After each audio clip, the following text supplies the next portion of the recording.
हाय दोस्तों, आज आप लोगों को पता है आज तनिष ने मुझे इतना ज़्यादा परेशान किया कि मुझे कभी इतना ज़्यादा परेशान नहीं करता था। आज पता नहीं उसको क्या हो गया है, बहुत मुझे परेशान करने लग जाता है और मैं सोच में लग जाती हूँ इसको क्या हो गया है। आज तो इतना परेशान कर रहा है, तो नहीं तो ये कभी इतना परेशान नहीं करता है। तो मैंने सोच में लग जाती हूँ और रात को भी इतना ज़्यादा परेशान किया था कि मुझे रात भर सोने ही नहीं दे रहा था। हम लोग दोनों ही जागृत बैठे हुए थे क्योंकि तनिष रात भर रो रहा था, रात भर उठ रहा था बार बार। तो हम लोगों को अच्छे से नींद भी नहीं पूरी होती है। फिर आज सुबह सुबह तनिष भी ऐसे ही करने लगता है, जब तक पापा रहते हैं तब तक खुश रहता है, उसके बाद फिर से लग जाता है रोने।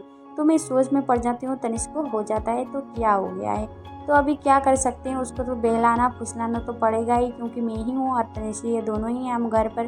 तो मैं अभी तनिष को बाहर भी नहीं भेज सकती कि किसके घर पर भेजूँ, क्योंकि उसका फ्रेंड भी अभी स्कूल जाता है। नहीं तो उसके साथ कोई खेलने वाला होता है तो अच्छे से वो खेल लेता है। तो मैं क्या कर सकती थी, तो मैं ही थोड़ी देर उसके साथ खेला, फिर उसको कुछ खाने के लिए दिया तो वो खुश हो गया, फिर लग जाता है अपने आप खेलने के लिए। और मेरा काम तो ऐसे ही पड़ा हुआ था क्योंकि रोज़ काम काम तो कभी हम लोगों का ख़त्म ही नहीं होता है। पर बच्चे के साथ तो हम लोगों को टाइम तो देना ही पड़ेगा क्योंकि हमारे ही बच्चे हैं, हम नहीं देंगे तो कौन देगा।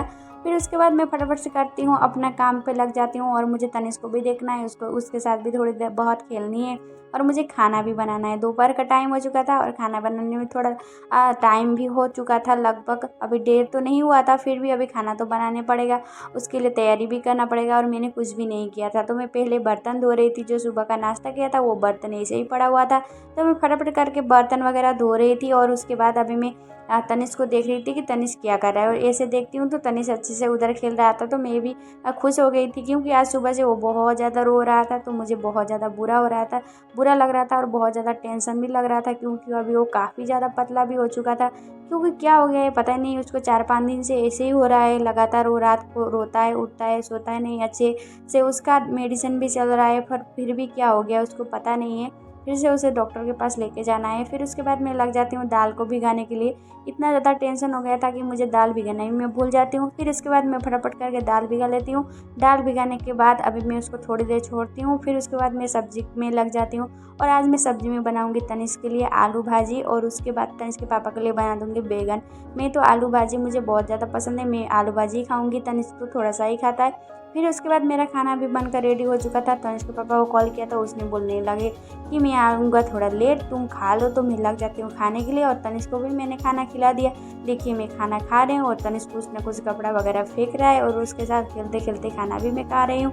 अभी ऐसा तो करना ही पड़ता है क्योंकि हम लोग दोनों ही रहते तो उसके साथ खेलना भी चाहिए, क्योंकि कोई ना कोई उसको चाहिए होता है खेलने के लिए। तो मैं खाना भी खा रही हूँ और उसके साथ अब मस्ती भी करती हूँ, ऐसे ही चलता रहता है हम दोनों का। फिर उसके बाद देखिए बाहर इतना मज़ा से बारिश आ गया था आज कि बहुत ही ज़्यादा मज़ा आ गया था। फिर मज़ा तो आया था, मज़ा तो थोड़ी देर में ये चला गया क्योंकि बारिश की वजह से कपड़े मेरे सारे ही भीग गए थे।